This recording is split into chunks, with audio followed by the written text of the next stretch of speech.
ബ്രോയ്ക്ക് എന്തെങ്കിലും ഒരു life philosophy ഉണ്ട്? എനിക്ക് ഈ പ്രേക്ഷകന് കേൾക്കാൻ ആഗ്രഹം. അതായത് ഇവിടെ നമ്മുടെ എന്താ പറയാ യുത്തനേഷ്യ ലീഗലാക്കണമെന്നുണ്ട്, അതിനകത്ത് ഫസ്റ്റ് അടിക്കണമെന്നുണ്ട്. ഉണ്ട്. കാരണം എന്താണ്? കാരണം ഈ നാട് ഇത്രയും ദുരിതം പിടിച്ച് മനുഷ്യന് മരിക്കാൻ കിടന്നിട്ട് മരിക്കത്തുമില്ല. നമ്മളെന്തെങ്കിലും വയ്യാതെ കിടന്നാൽ നോക്കാനാണില്ല, എന്തൊക്കെ ബുദ്ധിമുട്ടാന്ന് നോക്കണം. ഇത്ര മരുന്ന് കഴിക്കാൻ വയ്യ. എനിക്കങ്ങനെ കിടക്കാൻ താല്പര്യമില്ല. പക്ഷെ നല്ല രീതിയിലൊരു മരണം നമുക്കുണ്ടെങ്കിൽ ഞാൻ തീർച്ചയായിട്ടും അത് ഓപ്റ്റ് ചെയ്യണം. എനിക്കത് ആവശ്യമാണ്. ഇവിടെ ഒത്തിരി പേർക്ക് ഇത് ആവശ്യമായിട്ട് വരുന്നുണ്ട്. ഈ ജനറേഷൻ ഇവിടെ സത്യം പറഞ്ഞ ഒട്ടും ആക്റ്റീവ് അല്ല.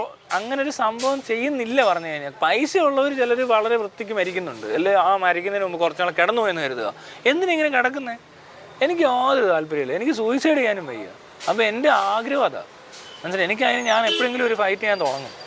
മനസ്സിലായി? എപ്പോഴാണെന്ന് പറയാൻ പറ്റത്തില്ല. ഇളകുന്നത് യുത്തനേഷ്യ ലീഗലാക്കണമെന്ന് ആഗ്രഹമുണ്ട്. അതുപോലത്തെ ഇതൊക്കെ കളിച്ച് വരുമ്പോൾ ഉണ്ടല്ലോ, നമ്മളിപ്പോൾ ഒരു 2-3 വർഷം കൂടെ കഴിയുമ്പോഴത്തേന് ഈ ചാരിറ്റബിൾ ട്രസ്റ്റ് ഞാൻ പറഞ്ഞ പോലത്തെ സാധനങ്ങളൊക്കെ ഓൺ ആയി കഴിയുമ്പോൾ ഇതുപോലത്തെ ഡേറ്റ ഒരുപാട് എനിക്ക് കിട്ടും. അത് വലിയൊരു ഡേറ്റ ആയിരിക്കും. അത് വെച്ചിട്ട് എനിക്ക് വേണമെങ്കിൽ ചെയ്യാൻ പറ്റും. ഞാൻ അതിനൊക്കെയുള്ള ചെറിയൊരു സാധ്യത ഇതിൽ കൂടെ കണ്ടെത്തും. മനസ്സിലായോ? എനിക്ക് അങ്ങനത്തെ ഒരു സംഭവം ചെയ്യാൻ പറ്റും. മാത്രമല്ല ചിലപ്പോൾ ഒരു മൂവ്മെന്റ് തന്നെ നമ്മൾ ഈ ട്രസ്റ്റ് വഴി ചെയ്യും.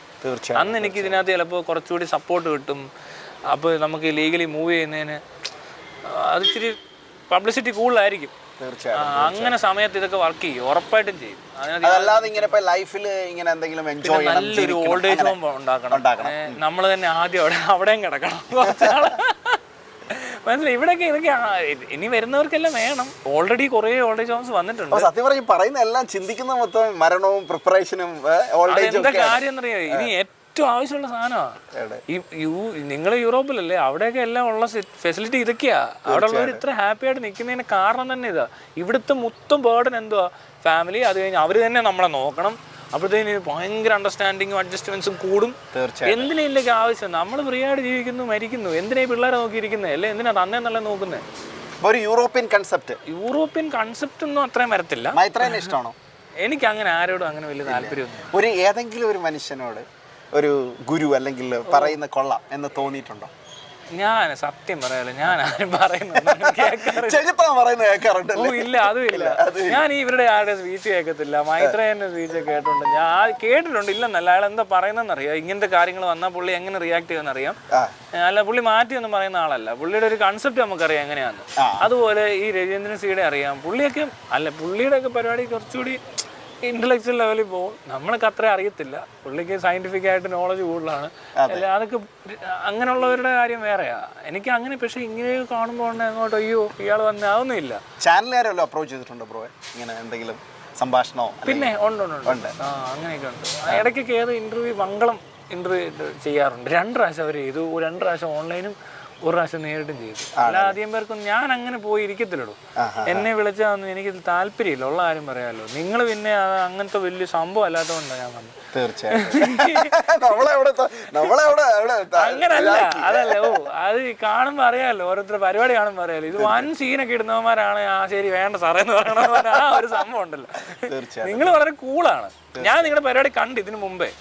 നിങ്ങൾ വിചാരിക്കുന്ന നിങ്ങൾ പരിചയപ്പെട്ടപ്പോ കണ്ടല്ല ശരിക്കും. അതിന് മുമ്പ് ഞാൻ കണ്ടാന്നിത്. അപ്പൊ എനിക്ക് മനസ്സിലായി. ഇങ്ങനെ വിളിച്ചപ്പോഴും എനിക്ക് ലിങ്ക് അയച്ചപ്പോഴും ഞാൻ പറഞ്ഞു ഇത് കണ്ടിട്ടുണ്ട്. ഇതെങ്ങനെ ചാടി വന്നപ്പോ ആ വ്യത്യാസം മനസ്സിലാവുമല്ലോ. പ്രത്യേകിച്ച് അവിടെ നിന്നൊക്കെ വരുന്ന സാധനം ശ്രദ്ധിക്കും. തീർച്ചയായിട്ടും. അവിടെ ഒരാള് US നടത്തില്ല, ഒരുത്തിൽ നിന്ന് അവിടുത്തെ കാര്യങ്ങളുമായിട്ട് കമ്പയർ ചെയ്തിവിടെ കാണിക്കുന്നത്. അത് തന്നെ, അത് ഞാൻ കണ്ടിട്ടുണ്ട്. അത് 1-2 പ്രാവശ്യം കണ്ടിട്ടുള്ളൂ. പക്ഷെ ഇത് നോട്ടീസ് ചെയ്യുമല്ലോ നമ്മള്. അല്ലാതെ ഇത് തന്നെ ഫോളോ ചെയ്തൊന്നുമില്ല. അപ്പൊ ഇത് ഇങ്ങനെ കണ്ടപ്പോ തോന്നി ഇത് കൊള്ളാമല്ലോ, ഇവര് കൊള്ളാം. ഞാൻ പണ്ടൊക്കെ ഇത് പറയുവാന്നെ. അവിടെ ഉള്ള മലയാളികളോടൊക്കെ ഞാൻ പറയാം, നിങ്ങൾ അവിടുത്തെ കാര്യങ്ങൾ വെച്ചിട്ട് ഇവിടെ കമ്പയർ ചെയ്ത് ഈ തെണ്ടികളൊക്കെ കാണിക്കും. അവിടെ മനുഷ്യൻ ജീവിക്കുന്നത് എങ്ങനെയാണെന്നും അവിടുത്തെ കൾച്ചറൊക്കെ ഒന്ന് പറഞ്ഞു കൊടുക്കും. ഇവിടുത്തെ പൊട്ടന്മാർക്ക് ഇതെല്ലാം പറഞ്ഞ് കാണിച്ചു കൊടുത്താൽ ചിലപ്പോൾ മനസ്സിലാവുമെന്ന് അറിയത്തില്ല. ജീവിച്ചിട്ട് വന്നിട്ട് പോലും മനസ്സിലാവുന്നില്ല. ഇവിടെ നിന്ന് അവിടെ ചെന്ന് പള്ളി അമ്പലമൊക്കെ പണിയാണ് ഇവർ നോക്കുന്നത്.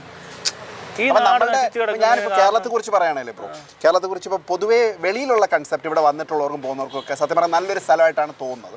പക്ഷേ ബ്രോഡേ എന്നല്ല, പൊതുവേ കേരളത്തിനകത്ത് ജീവിക്കുന്നവരുടെ എല്ലാവരുടെയും കാഴ്ചപ്പാടിൽ ഇവിടുത്തെ സാമൂഹ്യ സ്ഥിതി ആയാലും റിലീജിയസ് ആസ്പെക്ട് ആയാലും രാഷ്ട്രീയമായാലും പ്രശ്നങ്ങൾ തന്നെയാണ് അല്ലേ, ജീവിത സാഹചര്യങ്ങളോ. അതാണ് ബ്രോയിൽ റിഫ്ലക്ട് ചെയ്യുന്നതെന്ന് തോന്നുന്നു. അല്ലല്ല, അങ്ങനല്ല. ഞാൻ നമ്മളിപ്പോൾ ഒരിക്കലും ഞാനൊരു ഗൾഫിൽ പോയി ജീവിച്ചതോ അല്ല നിങ്ങളിപ്പോൾ യൂറോപ്പിൽ പോയി ജീവിക്കുന്ന വെച്ചിട്ടല്ലല്ലോ ഇതിനെ പറയണ്ടേ. യൂറോപ്പിൽ ജീവിക്കുന്ന പോലെയാണ് നമ്മൾ കാണേണ്ടത്. നമ്മൾ നമ്മുടെ നാട് ജീവിക്കുന്നത് ഇപ്പോഴും വളരെ മോശമായിട്ടാണ്. അവരുടെ ഇടയിൽ ആ പ്രശ്നങ്ങളൊന്നുമില്ല. അവർക്ക് സന്തോഷം കണ്ടെത്തി. അറബ്സ് ആണെങ്കിൽ പോലും അറബികൾ വളരെ ഹാപ്പി ആയിട്ടാണ് ജീവിക്കുന്നത്. അവർക്ക് തമ്മിലൊന്നും കുടുംബ പ്രശ്നങ്ങൾ അല്ലാത്ത കച്ചറ പരിപാടികളൊന്നുമില്ല. നല്ല രീതിയിൽ ജീവിച്ചു പോകുന്നുണ്ട്. അവർക്കുള്ള ഫെസിലിറ്റീസ് എല്ലാം നല്ലതാണ്. നമുക്കിവിടെ എന്തോ ഉള്ളത്? നമുക്ക് എന്താണ് ബ്രോയ്ക്ക് ഇവിടെ തോന്നുന്നത്? ഇവിടുത്തെ റോഡ് ബിഹേവ് ചെയ്യാൻ ആൾക്കാർക്ക് അറിയത്തില്ല. ഇപ്പൊ കഴിഞ്ഞ ദിവസം തന്നെ ബസ് ഒന്ന് ഇടിച്ചപ്പോൾ ബസ്സിന്റെ പെയിന്റ് മാറ്റിയിട്ട് അതിനൊരു സൊല്യൂഷൻ കണ്ടെത്തിയ കോമഡി കാണിക്കുക. പിന്നെന്തുവാ ഇവിടുത്തെ ഫുഡ് കൊള്ളാവോ? ഇല്ല. ഇവിടുന്ന് കയറ്റി കഴിച്ച അരി സൗദിയിൽ നിന്ന് ഇപ്പോൾ തിരിച്ചു വിട്ടിട്ടുണ്ട്, വിഷമാണെന്ന് പറഞ്ഞു. എക്സ്പോർട്ട് ക്വാളിറ്റി സംഭവിച്ചതാണ്. അപ്പോൾ ഇവിടുത്തെ സാധനം പറയണ്ടല്ലോ. അതിന് ഇങ്ങോട്ട് തിരിച്ചിറക്കിയാൽ അവർ ഇത് എവിടെ കൂടെ ഏതെങ്കിലും പാക്കറ്റിൽ കൂടെ വന്ന് ഇവിടെ ഉള്ളവനത് തിന്നും. ഇവിടുത്തെ വെജിറ്റബിൾസ് കൊള്ളത്തില്ല, ഫ്രൂട്ട്സ് കൊള്ളത്തില്ല, പൊള്യൂട്ടഡ് ആണ്. പിന്നെ നമ്മൾ പണിയുന്ന വീട് കൊള്ളത്തില്ല, നമ്മുടെ ആരുടെയും പേരൻറ്റിങ് കൊള്ളത്തില്ല, എഡ്യൂക്കേഷൻ സിസ്റ്റം കൊള്ളത്തില്ല. കൊള്ളത്തില്ല. അതുകൊണ്ടാണ് നമുക്ക് ഇത്ര പ്രശ്നങ്ങൾ. ഇതെല്ലാം വിടണമെന്നുണ്ടെങ്കിൽ ഞാൻ ഈ പറഞ്ഞ പോലെ ആദ്യം പേരൻസിനെ ഉപേക്ഷിക്കണം, പിന്നെ കല്യാണം കഴിച്ച് കൊച്ചുങ്ങളെ ഉണ്ടാക്കി ജീവിക്കണമെന്ന് തോന്നരുത്. അങ്ങനെയൊക്കെ വന്നാൽ കുറച്ച് സമാധാനം കിട്ടും. അല്ലാതെ ഈ രീതിക്ക് ചിന്തിച്ച് പോയാണ്ടല്ലോ, നമ്മളിവിടെ ഇതിൻ്റെ ട്രാക്കിൽ പിടിച്ചു കഴിഞ്ഞാൽ ഭാര്യ പിള്ളേരൊക്കെ ആയി പോയാണ്ടല്ലോ കുടുങ്ങി. പിന്നെ ലോണ്, ഇവിടുത്തെ ബാങ്കുകൾ എല്ലാം കറപ്റ്റഡ്. മനസ്സിലായി? ഇവിടുത്തെ ഗവൺമെൻറ്, നിങ്ങൾ അവിടെ എന്തെങ്കിലും ഒരു കാര്യം സംഭവിക്കാൻ പോയി കഴിഞ്ഞാൽ ഓൺലൈനിൽ കൂടെ അല്ലേ എവിടെയെങ്കിലും ഓഫീസിൽ ചെന്നാലോ റെസ്പോൺസ്. എന്തിനാ എയർപോർട്ടിൽ ഇറങ്ങുമ്പോൾ തന്നെ മുഖത്തൊരു മാതിരി പാവം പിടിച്ച ആൾക്കാർ. നമ്മുടെയൊക്കെ എയർപോർട്ടിൽ ഇറങ്ങുമ്പോൾ തന്നെ നമുക്കൊരു മോശം ഫീലാണ്. ഒട്ടും ഒരു ഹോസ്പിറ്റാലിറ്റി ഇല്ലാത്ത ആൾക്കാരും എയർപോർട്ടിൽ തന്നെ ഇരിക്കുന്നത് കണ്ടിട്ടില്ലേ? ചിലതൊക്കെ മുരഞ്ഞിരിക്കുന്ന കാണാം, ഒരുമാതിരി പുച്ഛിച്ച് നോക്കുക. പറയുമ്പോ സത്യം പറഞ്ഞ ഇവിടെ മൊത്തം പ്രശ്നമാണെന്നുള്ളതാണ്. ഇവിടുത്തെ സ്കൂളിങ്സ് എന്തോ സ്കൂള് ചുമ്മാ ഇപ്പോഴും പിള്ളേരെ പീഡിപ്പിക്കുക. ബ്രോ പറഞ്ഞതിന്റെ ഒരു എനിക്കറിയില്ല, ഞാൻ യൂറോപ്പിലാണ് ജീവിക്കുന്നത് വർഷങ്ങളായിട്ട്, 10-17 വർഷമായി. അപ്പോൾ എനിക്ക് തോന്നിയിട്ടുള്ളൊരു കാര്യം, പലപ്പോഴും ഞാൻ കേരളത്തെ ഒത്തിരി മിസ് ചെയ്യുന്ന ഒരു ഫീലാണ് എനിക്ക് എപ്പോഴും വരാറുള്ളത്. കാരണം എന്ന് വെച്ചാൽ നമ്മൾ ജനിച്ച് വളർന്ന മണ്ണ്, പിന്നെ പലപ്പോഴും ഇവിടെയുള്ളൊരു ആംബിയൻസ് ഒക്കെ ഇഷ്ടപ്പെടുന്ന ആളാണ് ഞാൻ. അപ്പോൾ അതുകൊണ്ട് തന്നെ ബ്രോ മാത്രമല്ല, പല ആൾക്കാരും എന്നോട് ഇങ്ങനെ പല നെഗറ്റീവ് കാര്യങ്ങളും പറഞ്ഞിട്ടുണ്ട്. പക്ഷേ ഇതെല്ലാം എനിക്ക് അങ്ങനെ ആ ഒരു രീതിയിൽ തോന്നാറില്ല. ഞാൻ അതിനെ നമ്മളിവിടെ ജനിച്ച് ആയിട്ടുള്ള സാധനമൊക്കെ വർക്ക് ചെയ്യുന്നതുകൊണ്ടാണ്. ഞാൻ പറഞ്ഞില്ലേ, നമ്മുടെ അവിടെ ആൾക്കാർ യൂറോപ്പിൽ പോയതോ ഗൾഫിൽ പോയതോ അമേരിക്കയിൽ പോയതോ അല്ലല്ലോ. അവിടെ ഉള്ളവർ അവിടെ നല്ല വൃത്തിക്ക് അവിടുത്തെ അന്തരീക്ഷമൊക്കെ മാനേജ് ചെയ്യുന്നുണ്ട്. അവർക്ക് ഇവിടെ വന്ന് നിൽക്കാൻ പറ്റത്തില്ല നമ്മളെപ്പോലെ. നമ്മൾ അവിടെ പോകുമ്പോൾ നമ്മൾ കുറച്ചുകൂടി വൃത്തിയാവും. അവരിവിടെ വന്നാലുണ്ടല്ലോ, അവർ കുറേ വാക്സിൻ എടുക്കണം, പിന്നെ അവർക്ക് ചൂട് പറ്റത്തില്ല. അത് പോട്ടെ, ക്ലൈമറ്റ് എങ്ങനെ വേണം ആയിക്കോട്ടെ. ഇപ്പോൾ ഡെസർട്ടിൽ പോയി അതിൽ കൂടുതൽ അവർ ചൂട് എടുക്കുമായിരിക്കും. പക്ഷേ ഇവിടുത്തെ കൊതു കുത്തിയാൽ അവർക്ക് വല്ല അസുഖം പിടിക്കും. ഇവിടുത്തെ ഫുഡ് കഴിച്ചാൽ അവരുടെ വയറിന് പിടിക്കത്തില്ല. നമ്മളൊക്കെ കഴിക്കുന്ന ആഹാരമൊക്കെ ഇവരൊക്കെ കഴിച്ചാലുണ്ടല്ലോ അവരുടെ ആരും കഷ്ടമായി പോകും. പക്ഷെ നമുക്ക് എവിടെ വേണേൽ പോയി കഴിക്കാം. അപ്പോൾ ഒരു ഐഡിയൽ കേരളം എന്ന് ബ്രോ ഉദ്ദേശിക്കുന്നത് എന്തായിരിക്കാം? ഇവിടെ കേരളത്തിൽ ഇപ്പം നമുക്ക് മനുഷ്യരാദ്യം ഇച്ചിരി നന്നായിട്ട് ബിഹേവ് ചെയ്താൽ പകുതി പ്രശ്നം തീരും.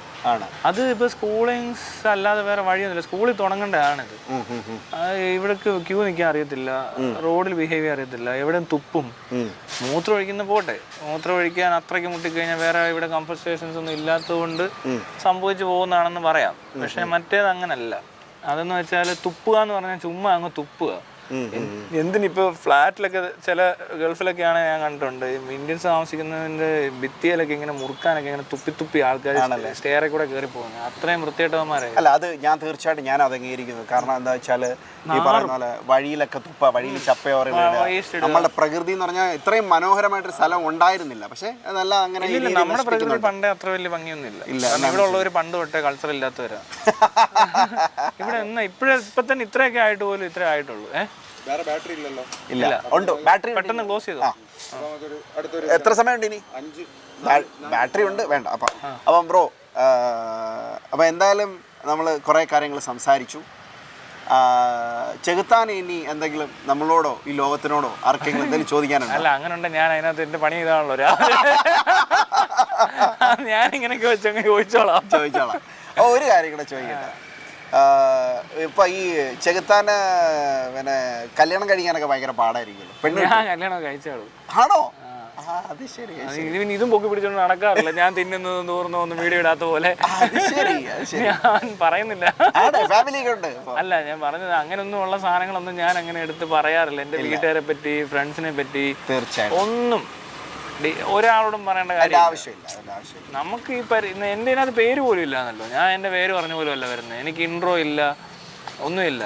ജസ്റ്റ് ഒരു ചെകുത്താൻ പേജ്. ഞാൻ ചെകുത്താനൊന്നും പറയത്തില്ല. തീർച്ചയായിട്ടും ഞാൻ ചെകുത്താനാണ്, ഞാനിപ്പോൾ ഇവിടെ ആണെന്ന് ഞാൻ പറയാറില്ല. ഞാനൊരു ടോപ്പിക്ക് നേരിട്ട് സംസാരിച്ച് കൊടുക്കുന്നു. പേജിൻ്റെ പേര് ചെകുത്താനായതുകൊണ്ട് ആൾക്കാർ എന്നെ ചെകുത്താനൊക്കെ വിളിക്കുന്നു. അല്ല, തീർച്ചയായിട്ടും ഞാനൊക്കെ ഇവിടെ ഇത്രയും ദൂരം ഞാൻ യാത്ര ചെയ്ത് വരുന്നതിൻ്റെ ഒരു കാര്യം എന്താണെന്ന് വെച്ചാൽ താങ്കളൊരു വ്യത്യസ്തനായ മനുഷ്യനായോണ്ടാണ്. അങ്ങനെയുള്ളവർ ഇഷ്ടം പോലെ ഉണ്ടെങ്കിലും പക്ഷേ പറയുന്നില്ലാത്തതിന്റെ കുഴപ്പമേ ഉള്ളൂ. എനിക്ക് കുറെ പേര് അറിയാം, അവര് പേജ് ഇടുന്നില്ല, അല്ലെ വീഡിയോ ഇടുന്നില്ല. എന്ത് ചെയ്യാൻ? അല്ല, അതിൽ കാര്യമുണ്ട്. കാരണം എന്താ വെച്ചാൽ ഇത് പബ്ലിക്കായിട്ട് പറഞ്ഞെങ്കിലല്ലേ അതിന്റെ കോൺസിക്വൻസസ് വരും. അതിന്റെ പിന്നില് അല്ലേ, അതിന്റെ പിന്നിലുള്ള ആൾക്കാർക്ക് മനസ്സിലാവും. ചില മാറ്റങ്ങളൊക്കെ ഉണ്ടായി കാണുമായിരിക്കും എവിടെയെങ്കിലും ഒക്കെ. തീർച്ചയായിട്ടും അങ്ങനെ ആഗ്രഹിക്കുന്നുണ്ടോ? അത് ചിലപ്പോൾ പറയാൻ പറ്റത്തില്ല. ആഗ്രഹിക്കുന്നില്ല, എന്നാൽ പോലും സംഭവിച്ചു കാണും. ചിലപ്പോൾ വല്ല കോമഡിയൊക്കെ കേൾക്കുമ്പോൾ ആൾക്കാർക്ക് ഇച്ചിരി വെളിച്ചം വീണാലോ. തീർച്ചയായിട്ടും തീർച്ചയായിട്ടും